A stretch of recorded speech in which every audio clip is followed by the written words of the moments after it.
이번 교재의 67페이지가 되겠습니다. 67페이지죠. 네, 지금까지 우리는 이제 회계의 숲을 봤다 이렇게 말씀드릴 수가 있어요. 예, 우리가 앞으로 회계에서 배울 내용이 무엇인가를 쭉 본 거예요. 무엇을 배우냐면은 재무상태표 계정인 자산부채 자본, 손익계산서 계정인 수익과 비용, 이걸 배울 겁니다. 예. 그래서 그 자산부채 자본과 수익과 비용에 변동이 생기면 우리는 회계 처리를 해야 된단 말이에요. 그게 바로 분계란 말입니다. 분계. 그렇죠? 그래서 분계가 매우 중요합니다라고 말씀드렸고, 우리 전산회계에서는 그것이 전표 입력이에요. 그러니까 전산회계에서는 전표 입력이 아주 핵심적인 일이에요. 왜냐? 나머지 핵심적인 일도 많은데 이게 전부 자동화돼 버렸어요. 나머지는. 자, 그래서 우리가 분계를 하려면 여러분 다 배웠잖아요. 분계를 하기 위해서는 계정 과목을 정리해야 되고, 또 계정 과목을 차변에 적어야 되는지 대변에 적어야 되는지 거래의 판료수에 맞게끔 배치해야 되고, 금액을 얼마로 해야 되는지 정해서 우리는 분계를 한다. 분계 절차에 대해서 그렇게 배웠어요. 자, 그러면은 우리가 분계를 하기 위해서는 결국에 뭐가 필요하냐면 계정 과목을 알아야 됩니다. 그래서 이제 숲으로 들어가서 자세하게 재무상태표 계정에서도 자산부터, 자산에서도 유동자산과 비유동자산으로 구분해 가지고 공부를 할 것이고요. 재무상태표 계정에서 요 자산을 공부하고 나면은요, 굉장히 많은 걸 공부하게 됩니다. 왜냐면은 여러분 거래의 판료소에서 보다시피 우리 회계는 복식부기에 의해서 회계 처리하지 않습니까? 그렇죠? 복식부기. 그러니까 한쪽이 자산이면 다른 쪽은 뭔가 물론 자산이 올 수도 있지만 비용이 올 수도 있고, 수익이 올 수도 있고, 부채가 올 수도 있고, 자본이 올 수도 있고. 그렇기 때문에 이 자산에 대한 회계 처리를 공부할 때 덩달아서 부채 또 뭐 자본도 조금, 네, 그리고 이제 저 뒤에 나오는 손익계산서 계정인 수익과 비용도 그런 계정 과목들도 동시에 다루게 된다는 거죠. 그래서 이제 앞부분에 이 자산 공부가 좀 시간이 오래 걸립니다. 진도를 천천히 나갈 수밖에 없어요. 자산에서는요. 근데 이제 자산 공부하고 나서 두 번째 부채 공부할 때 더 빨라집니다. 왜냐하면 자산에서 공부했던 것이 서로 연관되는 게 있기 때문에 좀 빨리 해도 여러분이 잘 흡수가 돼요. 그래서 또 손익계산서 그쪽으로 가면 더 빨리 갈 수가 있어요. 예, 그래서 여러분이 이번 장에서는 바로 이 자산에 대한 계정 과목들을 정리하는 것이 아주 중요한 우리 학습 내용이다. 이렇게 보시면 되겠습니다. 자, 그래서 여러분 아마 지금 머릿속에 이 스캔이 돼 있을 거예요. 재무상태표 하고 눈을 감으면 왼쪽 차변에는 자산이 떡하니 그려져 있고, 오른쪽에는 부채와 자본, 대변에는 부채와 자본이 딱 그려져 있죠. 예, 아직 안 그려져 있나요? 그려져 있어야 돼요. 딱 보면 재무상태표, 자산, 대변에는 부채, 자본, 자산은 부채 더하기 자본이다. 이 그림이 딱 그려져 있어야 되고요. 그것을 이제 좀 더 세분화하는 겁니다. 자산을 말입니다. 유동자산과 비유동자산으로 구분해서 좀 세분화하자. 유동과 비유동의 구분은요, 부채에서도 마찬가지로 유동과 비유동으로 구분하지 않습니까? 우리가 앞에서 손익계산서 재무상태표 앞에서 앞장에서 배울 때 유동과 비유동의 기간은 몇 년 기준으로 구분하죠? 1년. 보통 1년이에요. 그런데 1년이 아닌 경우도 있기 때문에 정상적인 영업주기 안에 실현되는 것도 유동과 비유동의 판단 기준이 되는 것이죠. 정상적인 영업주기라는 것은 재료를 구입해가지고 제품을 판매해서 현금으로 들어올 때까지 그 기간을 말하는 거예요. 보통의 사업들은 다 1년 안에 실현이 됩니다. 그런데 몇 가지 업종이 있다고 그랬죠? 거기에 대해서는 우리가 1년이 초과된다 하더라도 정상적 영업주기 내에 해당된다면 유동자산 또 유동부채로 구분한다 이런 얘기입니다. 자, 그러면 들어가 봅시다. 자, 오늘 유동자산에 대해서 공부하는데 오늘은 유동자산 중에서 당좌자산을 공부할 거예요. 이 당좌자산. 그러면 유동자산에는 뭐가 있느냐? 당좌자산과 재고자산이 있습니다. 그럼 이 두 개가 어떻게 분류되느냐? 그래서 당좌자산이란 무엇인가를 한번 읽어보겠습니다. 예. 자, 유동자산에는 당좌자산과 재고자산이 있는데 그 중에서 당좌자산이라는 건 이런 자산을 당좌자산이라고 한다는 거예요. 유동자산 중에서 말이죠. 판매 과정을 거치지 않고 1년 내에 현금화가 가능한 자산. 네. 당좌자산 중에서 죄송합니다. 유동자산 중에서 판매 과정을 거치지 않고 1년 내에 현금화가 가능한 자산을 우리는 당좌자산으로 분류합니다. 판매를 안 하고 현금화된다. 그러면 은행에 가서 돈만 찾으면 된다 이거. 예. 재고자산은 그럼 뭘까요? 이제 뒤에 나오는 재고자산은 이걸 말을 살짝 바꾸면 재고자산이 돼요. 판매 과정을 거치는 거예요. 판매를 해야 현금화가 되는 자산이 재고자산입니다. 다시 말해서 판매를 목적으로 우리 회사가 보유하고 있는 자산은 다 재고자산입니다. 판매를 목적으로 보유하고 있는 자산. 네. 그러면 옷을 판매하는 사업자는 판매 목적으로 그 가게에 보관하고 있는 옷이 전부 재고자산이에요. 그런데 그 옷가게의 컴퓨터는 판매 목적이 아니죠. 컴퓨터로 장부도 하고 상품 주문도 하려고 컴퓨터를 쓰는 거예요. 그거는 재고자산이 아니에요. 판매 목적이 아니면.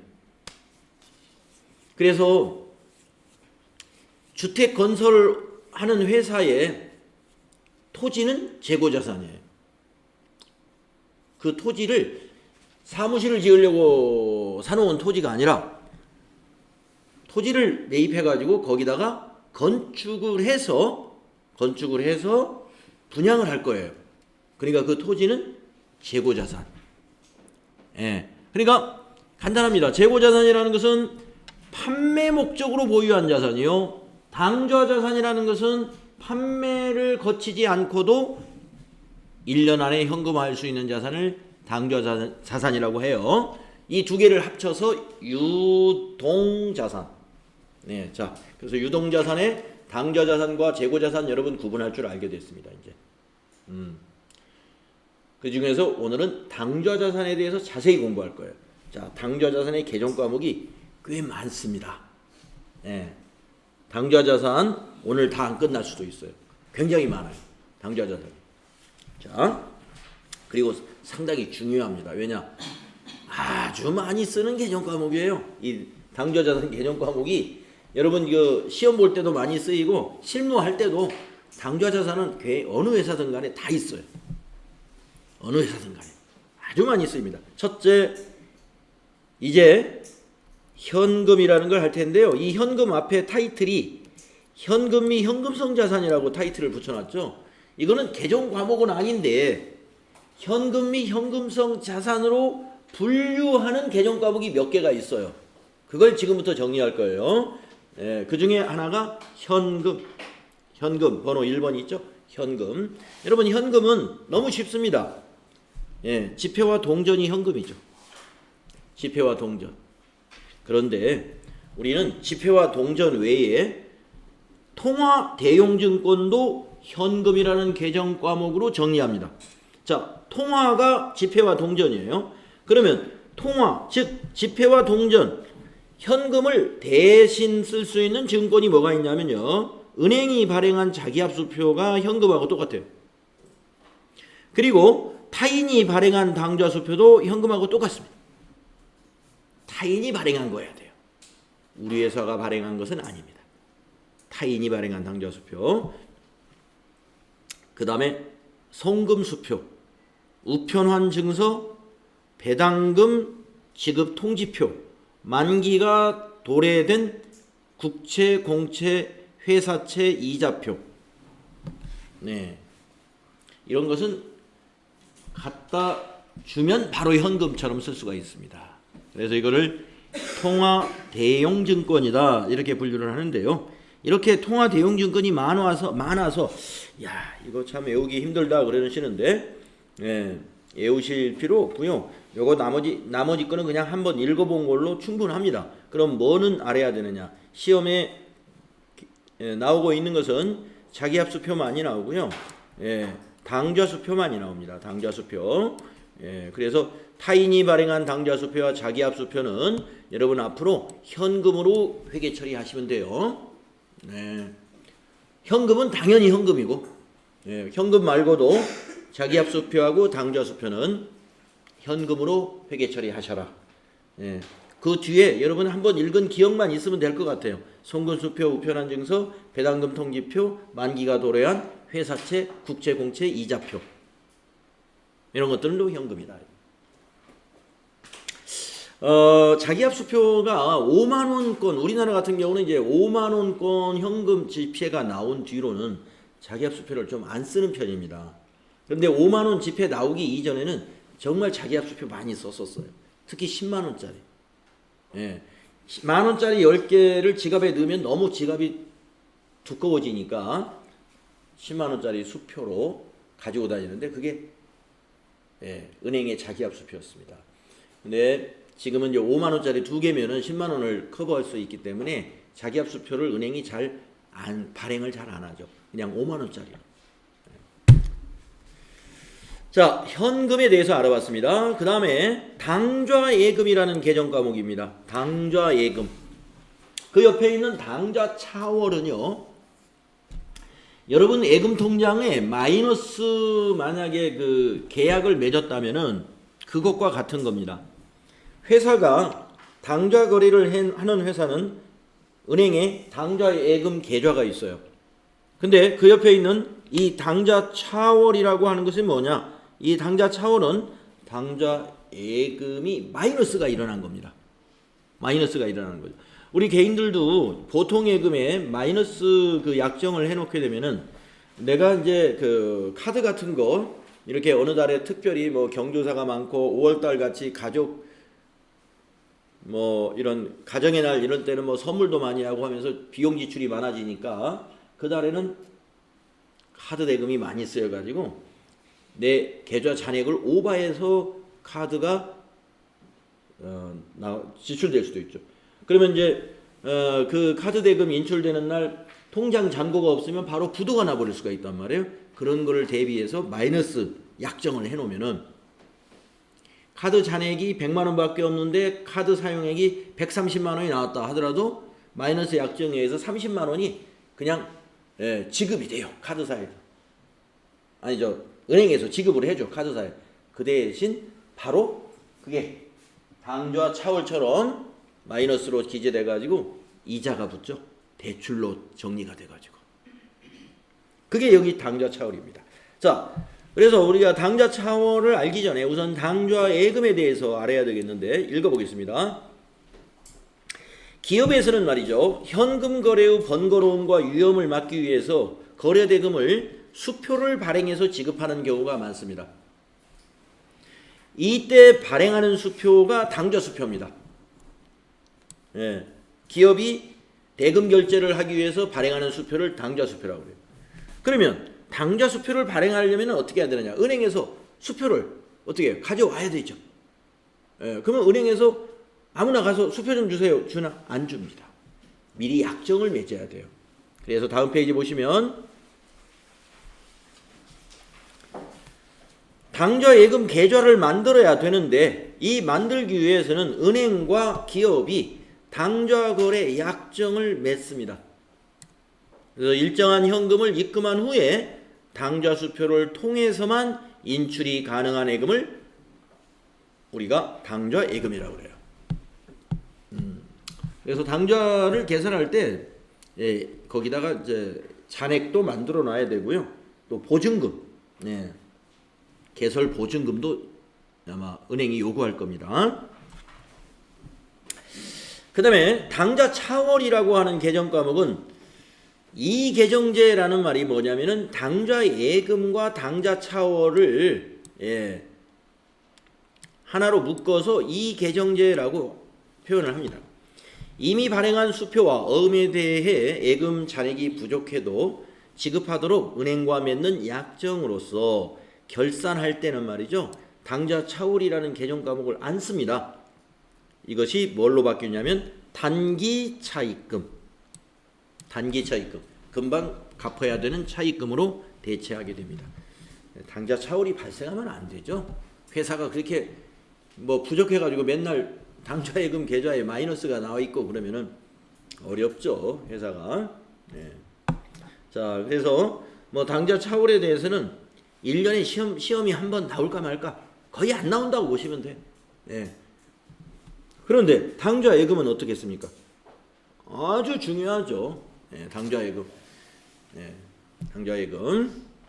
자, 그래서 우리가 현금 및 현금성 자산으로 분류하는 개정 과목 지금 두 개를 우리가 정리했어요. 첫째, 현금. 두 번째, 당좌 예금.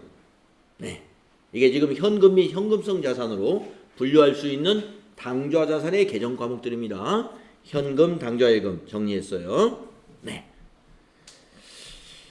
자, 이 네모 박스에 뭘 이렇게 네모 박스 해놓은 것은 좀 중요해서 정리하고 가자는 건데요. 자, 한번 읽어보고 가겠습니다. 우리 기업이, 즉 우리 회사가 발행한 당좌 수표를 지급하면 우리 회사가 발행한 당좌 수표는 대변의 당좌 예금으로 회계 처리한다 이랬습니다. 아까 여러분 이 타인 발행 당좌 수표 기억나시죠? 현금 대용증권, 현금의 대용증권으로서 타인 발행 당좌 수표 여기 나오네요. 타인이 발행한 수표를 지급하면 현금이다 나오죠. 자, 우리 회사가 발행한 수표는 당좌 예금입니다. 왜 그럴까요? 우리 회사가 수표를 발행하면요, 우리 회사 당좌 예금 계좌에서 인출이 됩니다. 그 수표를 받은 사람이 은행에 수표를 제시하면 우리 회사 당좌 예금에서 인출이 돼요. 그러니까 대변의 당좌 예금이 되는 것이죠. 두 번째 줄, 우리 기업이 발행한 당좌 수표를, 당수표가 아니라 당좌 수표인데 옷 탈자가 하나 있네요. 당좌 수표를 수취하면 차변의 당좌 예금. 우리 회사가 발행한 당좌 수표를 우리가 발행했는데 왜 우리 회사에 다시 들어왔을까요? 거래처에 지급을 했는데 거래처가 또 그 돈을 그걸 수표를 가지고 있다가 은행에 제시 안 하고 가지고 있다가 우리 회사에 돈 줄 일이 있어가지고 우리가 발행한 수표를 다시 우리 회사에 입금시켰다는 거예요. 그러면 우리 회사 당좌 예금에서 인출이 안 됐으니까 어떻게 되겠습니까? 당좌 예금을 증가시켜야 되겠죠? 당좌 예금이라는 지금 우리 자산 공부하는 거잖아요. 그래서 우리가 발행한 수표가 다시 돌아오니까 당좌 예금이라는 자산을 증가시켜야 되니까 자산의 증가는 어디다 기록해요? 차변에 기록하죠. 그러니까 차변의 당좌 예금이다 이거죠. 이해 가시죠? 자, 밑에 두 개는요 전부 타인이 발행한 거예요. 타인이 발행한 당좌 수표를 지급하면 우리가 주었다는 거예요. 그러면 대변의 현금. 왜? 타인이 발행한 수표는 아까 배웠죠? 현금으로 회계 처리하는 것이에요. 네 번째 줄, 타인이 발행한 수표를 수취하면 받았어요. 그러면 현금 받은 거나 마찬가지예요. 그래서 차변의 현금. 그래서 정리하면 타인이 발행하는 것은 언제나 현금이고 타인이 발행한 당좌 수표는 언제나 현금. 다만 받으면 차변의 현금이요, 지급하면 대변의 현금이겠죠. 또 당사가 발행한 거, 당점, 당점, 동점 이런 표현도 좀 씁니다. 시험에서. 당점 하면 우리 회사를 가리키는 거예요. 즉 당사라는 표현입니다. 우리 회사. 동점, 이게 정말 동점을 쓰려면요 앞에 뭔가 어떤 문장이 있어야 돼요. 동점, 그러니까 거래처를 가리키는 말이에요. 거래처가 앞에 한번 나오고 그 동점, 그 앞에 있는 회사가 발행했다는 뜻입니다. 즉 타인이 발행한 것은 언제나 현금이다. 자, 그래서 당좌수표의 경우는 우리가 개정 과목이 당좌예금이 되는 경우하고요, 현금이 되는 경우가 있는데, 타인이 발행한 수표는 현금이요, 당사가 발행한 수표는 당좌예금이다. 결론은 그겁니다. 자, 이번에 세 번째 개정 과목입니다. 보통예금. 네. 보통예금은 아마 아무리 작은 기업이라 하더라도, 개인 기업 뭐 한 달에 한 100만 원, 200만 원 파는 개인 사업자라 하더라도 보통예금 계좌는 다 있습니다. 그렇잖아요. 돈 버는 거 맨날 어디 금고에 넣을 수 없잖아요. 통장에 넣어놔야죠. 그게 보통예금입니다. 자, 보통예금, 은행예금 중에서 만기가 정해져 있지 않고요, 입출금이 언제든지 할 수 있는 자유로운 요구불 예금, 언제든지 요구하면 입출금할 수 있는 예금을 우리는 보통예금이라고 합니다. 뭐 보통예금에 대해서는 설명도 없네요. 바로 이런 것이 보통예금, 너무나 간단한 거예요. 보통예금. 그래서 보통예금에서 이체해서 지급했다. 그러면 보통예금 차변에 적을까요? 대변에 적을까요? 보통예금에서 이체시켰어요. 대변이죠. 이체시켰다는 말은 보통예금에서 이게 출금이 됐다는 거예요. 그러니까 대변. 보통예금에 입금되었다. 그러면요, 보통예금 차변. 그렇죠? 거래처의 외상매출금이 오늘 보통예금에 입금되었다. 그러면 차변에 보통예금, 대변에 외상매출금. 그렇게 회계 처리하는 겁니다. 자, 그 다음에 이제 네 번째 개정 과목. 이거 개정 과목이 아니군요. 네 번째 나온 것은 현금성 자산이라고 하는 건데, 이 현금성 자산에 해당되는 것이 어떤 것이 있다 하는 건데요. 현금성 자산은 개정 과목이 아니라 현금을 포함해서, 아까 앞에서 지금 우리가 현금 공부하기 시작하면서 지금부터 정리하는 것이 현금이 현금성 자산을 정리하겠습니다 그랬죠. 그러니까 현금이 현금성 자산을 정리할 때 지금 우리가 세 가지 정리했습니다. 현금하고 당좌예금하고 보통예금하고, 그리고 나머지가 이겁니다. 현금성 자산. 이걸 합쳐서 현금이 현금성 자산이라고 그래요. 자, 그러면 현금성 자산은 어떤 것인가? 취득 당시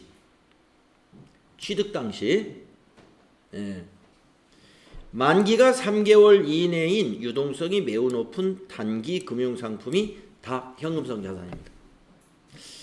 자, 이게 핵심이에요. 현금성 자산이 무엇이냐? 취득 당시.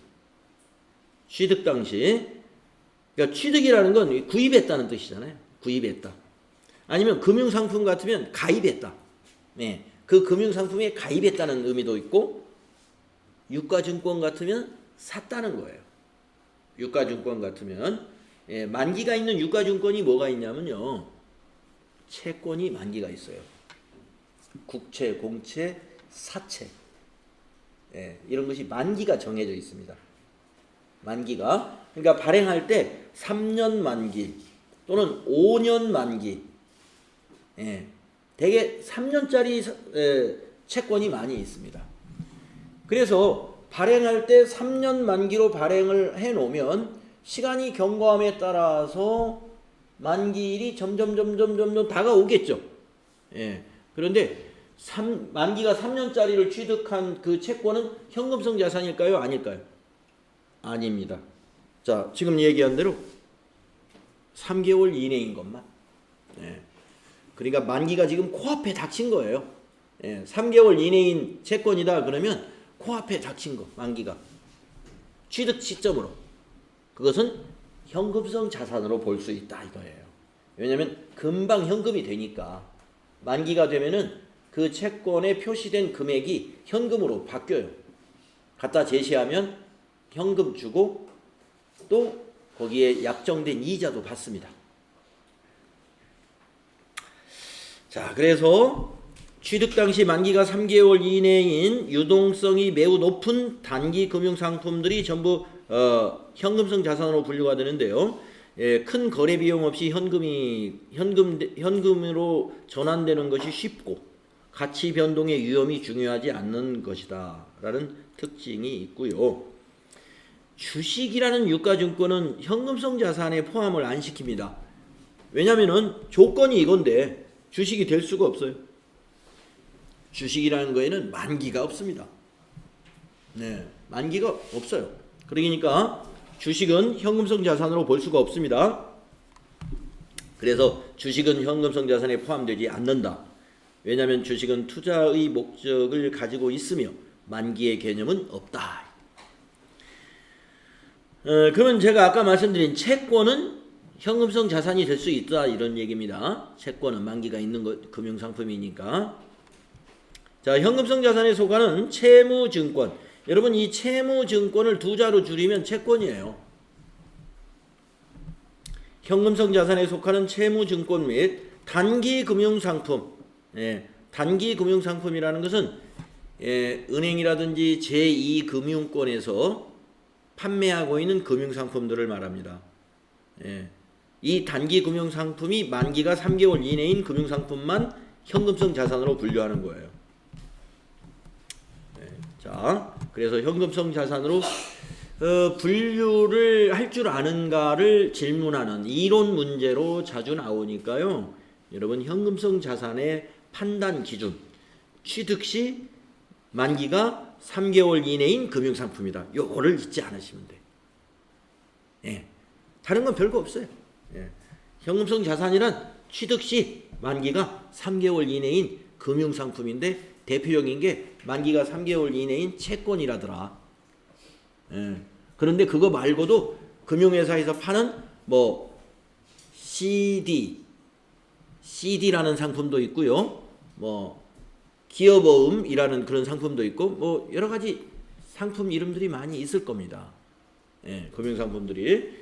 그래서 금융상품들이라는 건 뭐 계속 새로운 상품들이 개발이 되기 때문에 일일이 나열은 안 되지만 아마 다음 페이지에 좀 가면 있어요.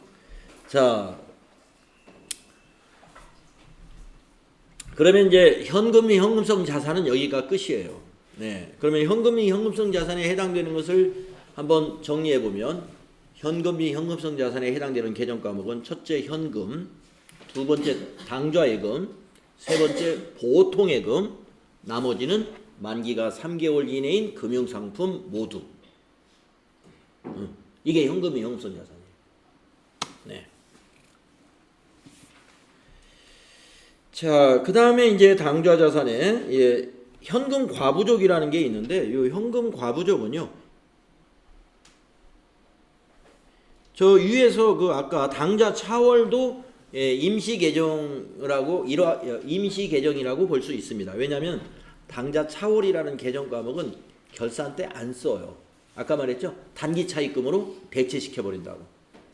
자, 현금 과부족도요. 기중에는 사용할 수가 있어요. 그래서 기중에는 현금 과부족 개정 과목을 사용을 하는데 결산할 때는 없어져야 돼요. 결산할 때는 제로로 만들어야 된다. 네. 그래서 우리가 그런 개정을 임시 개정이라고 해요. 자, 현금 과부족을 어떻게 쓰느냐? 장부의 현금 계정 잔액이 현금의 실제 잔액과 일치해야 하지만 계산이나 기록상 오류, 분실, 도난 등의 이유로 일치하지 않을 수가 있는데 이때 일시적으로 사용하는 계정이다. 일치하지 않을 때 일시적으로 사용하는 계정이라는 거죠. 그러니까 원래는 장부하고 현금 시제액이 원래 딱딱 맞아야 정상인 거죠. 그러나 뭐 분실할 수도 있는 것이고 아니면 기록 오류. 내가 기록을 해야 되는데 그걸 깜빡하고 미루다가 기록을 안 해버렸어요. 그래가지고 장부하고 현금 잔고가 달라질 수가 있다는 거죠. 그럴 때 원인을 밝힐 때까지는 임시 개정인 현금 과부족이라는 임시 개정을 사용해서 어떻게 회계 처리하는지를 한번 보도록 하겠습니다.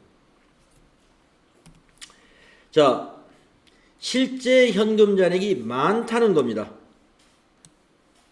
현금이 과할 때 회계 처리를 볼까요? 현금이 과할 때 회계 처리는요. 자, 이게 두 건이 한 건이 이게 두 줄이 서로 시차가 있어요. 먼저 이렇게 했다가 두 번째 이렇게 한다는 겁니다. 자, 그런데 이거는 결산 때 너무 빨리 갔어요. 결산을 너무 빨리 갔는데 요건 좀 예를 들어서 뭐 한번 제가 예를 들어서 설명을 해 드릴게요. 현금이 많다. 차변의 현금, 대변의 현금 과부족. 이게 어떤 얘기냐면 이런 겁니다. 자, 이걸 한번 예를 들어볼게요. 2번. 차변의 현금, 대변의 현금 과부족이 오는 경우는 어떤 경우냐. 자, 메모장에다 한번 메모를 하면서 여러분에게 설명을 드리겠습니다. 가령 이런 일이 4월 가령 오늘은 이제 30일입니다만은 뭐 29일 4월 29일에 장부의 현금 잔고는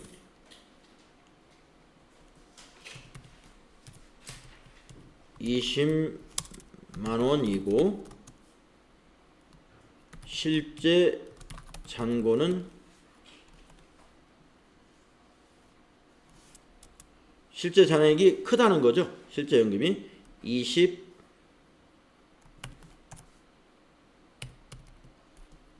원인 것이 실제 잔고는 25만 원이다.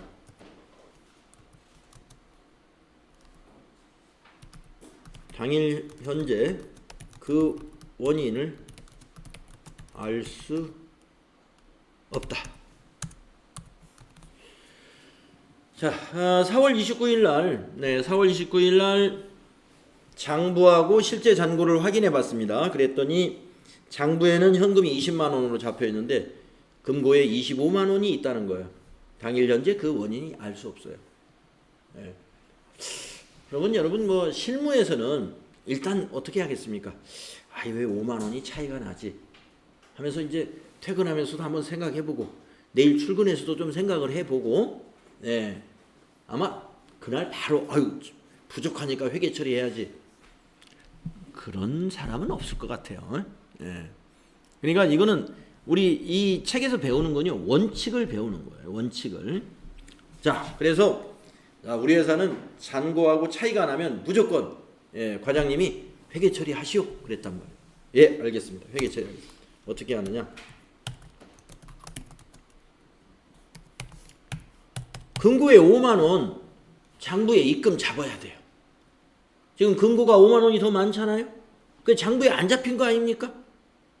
그러니까 장부에 현금을 증가시키는 거예요. 왜 차변에 현금이 오는지 아시겠죠? 입금이 안 잡혀 있는 거예요. 지금 금고가 돈이 5만 원 더 많으니까. 그러니까 차변에 현금 5만 원 회계 처리하고 대변에다가 이게 무슨 돈이 들어왔는지를 아직 모른다는 거예요. 그래서 임시계정 현금 과부족 5만 원 이렇게 점표 입력을 하는 것을 우리가 회계 처리라고 그래요.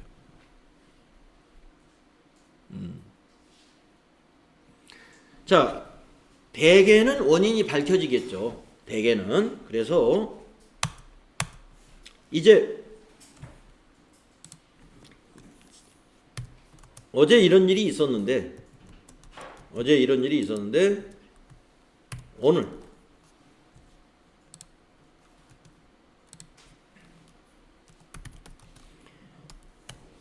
4월 30일에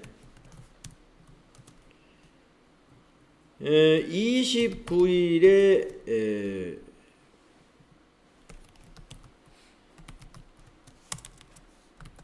부족했던 것이 아니지. 현금 과잉의 원인이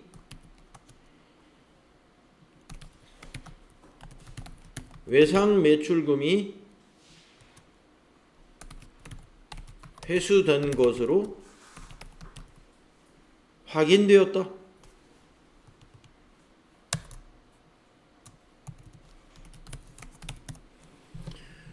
자, 하루 지나서 이제 곰곰이 생각을 해봤던지 아니면 이제 뭐 누가 알려준 거예요. 그 5만 원 있잖아. 네. 땡땡 거래처에 외상 매출금 들어온 거야. 예. 거기 사장님이 외상 매출금 들고 어저께 회사에 입금시키고 가셨어. 그때 알은 거예요. 근데 담당자 나는 몰랐던 거예요. 예. 그걸 뭐 이분이 사장님이 금고에다 딱 넣어놓고 장부 기장하는 나한테 말을 안 해줬다 이런 식이죠. 그것을 이제 그 다음날 알게 됐어요. 그러면 그 다음날 바로 이것을 어떻게 해야 되느냐, 이 현금 과부족을 없애줘야 돼요. 임시계정을 없애줘야 돼요. 그러니까 차변에 오는 것이 현금 과부족이 와야 된다 이겁니다.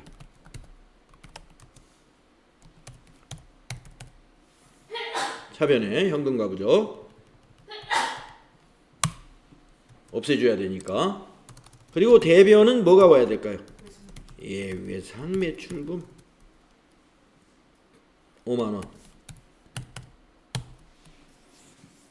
이렇게 회계 처리하시는 거예요.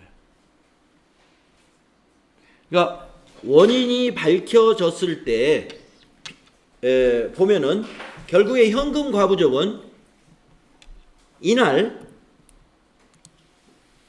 현금 과부족과 이날 현금 과부족을 같이 연계해서 우리가 판단을 해보면 대변에서 하루 전에 발생을 했다가 차변에 와서 이거는 서로 이렇게 소멸이 돼버리죠. 현금 과부족이 대변에 발생했다가 차변에서 또 똑같은 금액이 기록되니까 제로가 돼버렸죠. 네. 그러면 남는 건 뭐가 남냐면은 이것만 남게 돼요. 이 거래만. 이건 없어진 거고 이것만 남게 됐죠. 그래서 이 회계 처리를 보면 차변에 현금이라는 자산이 5만 원 증가했고 현금이라는 자산이 5만 원 증가했고 대변의 외상 매출금도 자산이에요. 우리가 이제 배울 겁니다. 외상 매출금. 예.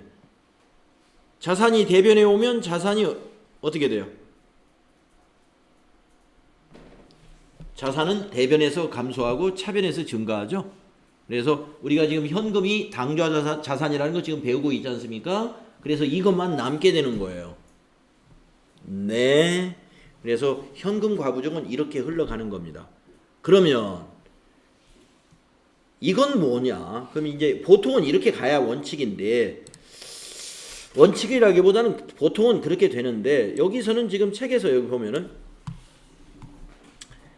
현금 과부족이 대변에서 언제 없어지냐면 결산 때 없어졌어요. 결산 때. 결산 때 왜 어떻게 없어졌냐? 원인이 밝혀지지 않았어요.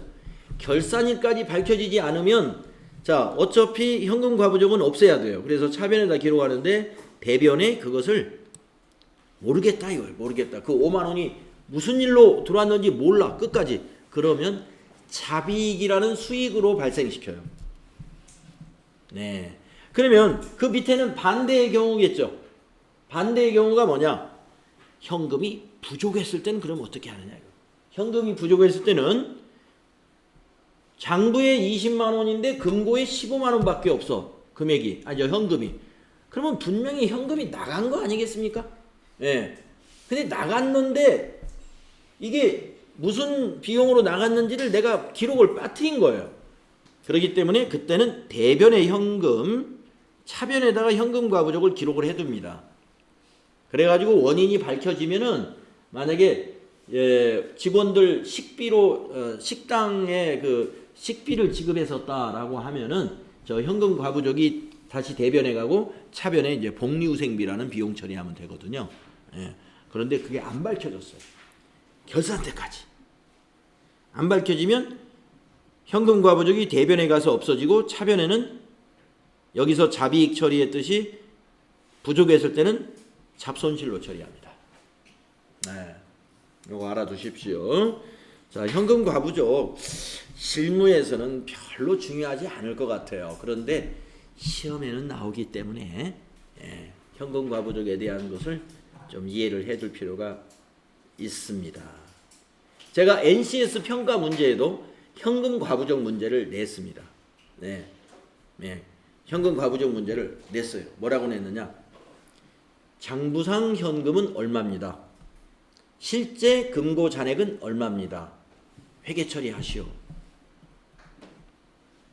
이 문제를 냈어요. 그리고 똑같이 결산일까지 원인이 안 밝혀졌습니다. 회계 처리하시오. 이렇게 문제를 냈다 이겁니다. 네. 그러면 여러분이 그 문제만 잘 읽으면 돼요. 문제만 잘 읽어가셔가지고 돈이 남았대더라. 그러니까 실제 잔고가 많대더라. 그러면은 장부에다가 입금 잡으세요. 네. 실제 잔액이 많은 만큼을 장부에다 입금 잡아야 장부하고 실제 잔고가 일치하잖아요. 네. 그랬다가 원인이 안 밝혀졌다. 그 많은 것이 그러면 자비익 처리하세요. 자비익. 결산 때까지 원인이 안 밝혀지면. 그러면 여러분이 자비익을 차변에 적어야 되나 대변에 적어야 되나 이게 헷갈린다? 그러면 거래의 8요소가 아직 정리가 안 된 거예요. 수익 발생은 여러분 어디에서 발생합니까? 대변에서 발생하죠. 거래의 8요소에 수익 발생이 대변에 있잖아요. 그러니까 자비익은 수익이니까 대변에 적어야죠. 차변에는 아까 대변에 적었던 현금 과부족이 차변에 오는 것이고. 네. 문제 냈습니다. 자, 현금 과부족에 관한 회계 처리, 실제가 많았을 때와 또 장부가 많았을 때의 두 가지 유형으로 나누어서 우리가 알고 계셔야 된다. 시험에서는 참 잘 나오더라 하는 겁니다. 그래서 현업에 있는 분들한테 물어봤어요. 현금 과부족 회계 처리하느냐? 지저분하니까 안 한다 이거. 원인을 밝혀가지고 회계 처리해버리지 현금 과부족으로 잡았다가 다시 한다. 책에서 배울 때는 다 그렇게 배우는데 실무자들은 잘 안 쓰는 것 같더라는 겁니다. 자, 그 다음에 이제 다음 페이지 보시면은 단기 금융상품. 그러니까 단기 금융상품이라는 개정 과목을 만들어 쓰는 회사도 있어요. 그런데 단기 금융상품이라는 개정 과목 말고 아주 세부적으로 정기예금, 그 다음에 여기 정기자가 빠졌습니다만 정기적금 이런 식으로 개정 과목을 만들어 쓰는 회사가 더 많습니다. 따라서 무슨 얘기냐? 정기예금이나 정기적금 이것을 다른 말로 단기 금융상품이라는 개정 과목으로도 사용한다. 네. 단기 금융상품. 자, 그러면 아까도 앞에서 그 금융상품이라는 말이 조금 나왔단 말이에요. 취득시 만기가 3개월 이내인 금융상품이다. 이런 말 나왔었죠. 자, 취득시 만기가 3개월 이내인 금융상품은 뭘로 분류하냐면 현금이 현금성 자산으로 분류하죠. 현금성 자산으로. 그러면 여기 단기 금융상품은 뭐냐면은 취득시 만기가 3개월 이내인 건 제외된 거예요. 그거 말고 만기가 1년 이내에 도래하는 금융상품으로서 현금성 자산이 아닌 것. 만기가 1년 이내에 도래하는 금융상품 중에서 현금성 자산이 아닌 것이요. 그러니까 만기 3개월 이내인 것은 빠져라 이겁니다. 만기 3개월 이내인 금융상품은 현금성 자산으로 분류를 하고 나머지 단기 금융상품 1년 이내인 거. 그러면 정기예금 1년짜리 이런 거예요. 정기적금 1년짜리 이런 것들을 우리가 단기 금융상품이라고 합니다. 단기 금융상품. 실제로 개정 과목을 단기 금융상품도 쓸 수 있어요. 쓸 수 있고 정기예금, 정기적금 이렇게 개정 과목을 만들어 쓰는 회사도 많고. 자, 그러면 또 기타 단기 금융상품이라는 것도 있습니다. 그러니까 기타 단기 금융상품이 단기 금융상품 안에 다 포함되는 거예요. 뭐냐? 만기가 1년 이내에 도래하는 금융기관에서 판매하고 있는 기타의 금융상품들, 즉 정기예금과 정기적금이 아닌 기타의 금융상품들도 있더라 하는 겁니다. 그런 금융상품이 뭐가 있냐면요. CD 양도성 예금증서다 해서 양도하기 좋도록 예금을 하는, 실명이 없다 그러죠. 예. 그래서 CD라고 하는 그 단기 금융상품들이 있고요. 그 다음에 CMA, MMF, RP, CP 이런 종류들의 단기 금융상품들이 있습니다. 네. 그래서 이런 것이 있다 하는 정도로 알아두면 돼요. 자, 지금 우리가 당좌 예금을 공부하는, 당좌 자산에 대한 공부를 하는데, 자, 당좌 자산 공부한 걸 다시 한번 정리해 보겠습니다. 자, 당좌 자산에서 첫째, 현금 및 현금성 자산을 먼저 정리했어요. 현금 및 현금성 자산에 해당되는 개정 과목을 나열해 보면 현금, 당좌예금, 보통예금, 그리고 현금성 자산. 그 다음에 지금 방금 배운 단기 금융상품, 거기에는 정기예금, 정기적금 등이 있고, 뭐 CD, CMA, 뭐 RP 이런 것 등이 있다. 뭐 CD, CMA, RP는 몰라도 정기예금, 정기적금은 우리가 단기 금융상품으로서 당좌예금 안에 해당이 당좌 자산에 포함이 된다. 이렇게 정리를 하면 되겠습니다. 자, 그 다음에 이제 우리가 맞이하는 개정 과목이 단기 매매증권이라고 하는 게 나오는데요. 시험에 정말 잘 나와요. 단기 매매증권. 네. 유가증권 중에서 아마 단기 매매증권이 우리 FAT 1급 시험에서는 제일 많이 출제가 되는 거 아닌가. 예, 우리 FAT 1급 시험에서 많이 나옵니다. 네. FAT 1급 시험에서. 자, 단기간 내에 매매 차익을 얻기 위한 목적으로 시장성 있는 유가증권을 구입하는 경우에 단기 매매증권으로 회계 처리하시오요. 분류한다는 말은 단기 매매증권이라는 개정 과목으로 회계 처리하시오 하는 얘기예요. 자, 어떤 건지 다시 한번 천천히 따져봅시다. 단기간 내에 매매 차익을 얻기 위해, 우리가 보통 회계에서 단기간 하면 1년 안을 말합니다. 길어야 1년, 아무리 길어도. 단기간 내에 매매 차익을 얻기 위한 목적으로 시장성이 있는, 시장성이 있다는 말을 요 괄호 속으로 이렇게 풀어놨어요. 괄호 안에. 매수와 매도가 적극적이고 빈번한 것을 우리가 시장성이 있다. 이렇게 말한다는 것입니다. 그러면 유가증권 중에서 말이죠. 매수와 매도가 적극적인 유가증권이 뭐가 있느냐? 상장회사의 주식 같은 것입니다. 상장회사의 주식. 그 다음에 채권시장이라는 것이 있는데, 채권시장에서 거래가 빈번하게 일어나는 채권, 이런 것들이 우리가 매수와 매도가 적극적인, 즉 시장성이 있는 유가증권이라고 그래요. 그래서 그 유가증권을 다시 한번 여기 괄호 안에 풀어놨습니다. 나중에 우리 투자자산에서 유가증권에 대해서 다시 한번 정리할 기회가 있는데, 이거보다 훨씬 자세히 그때 거기 투자자산에서 공부할 때는 유가증권을 이거보다 더 자세하게 우리가 정리된 내용을 볼 수가 있는데, 우선 유가증권은 여기 있는 주식과 사채, 공채 등이 있다. 주식과 사채와 공채, 사채는 기업이 발행한 채권이요. 공채는 공공기관이나 국가가 발행한 건 국채입니다. 그래서 공채, 국채 합쳐서 우리가 다 유가증권이에요. 그런 게. 그래서 국가나 공공기관이 장기간에 사용할 운영자금 같은 것을 조달할 때 요 채권을 발행합니다.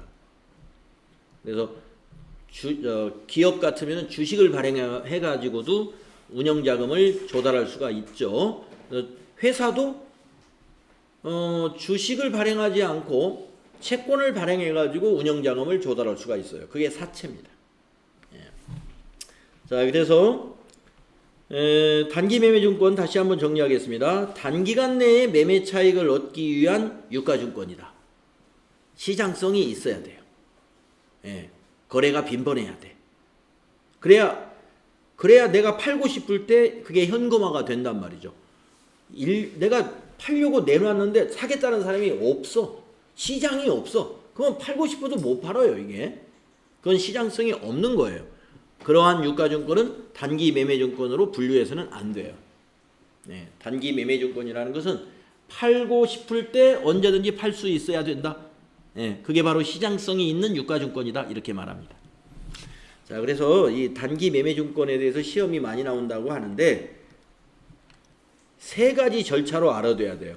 단기 매매증권 취득할 때는 어떻게 회계 처리하는가? 단기 매매증권을 보유하고 있다가 결산 시에는 우리는 그걸 평가를 해야 돼요. 평가. 또 가지고 있으면 이게 매매 차익을 목적으로 취득했기 때문에 언젠가는 팔아야 되잖아요. 그래서 처분할 때는 어떻게 회계 처리하는가? 이게 세 단계로 나누어서 정확하게 알고 있어야 됩니다. 세 단계로 나누어서. 그래서 10분간 쉬었다가 다음 시간에 이 단기 매매증권의 회계 처리 요 세 가지를 우리가 연습해 보도록 하겠습니다.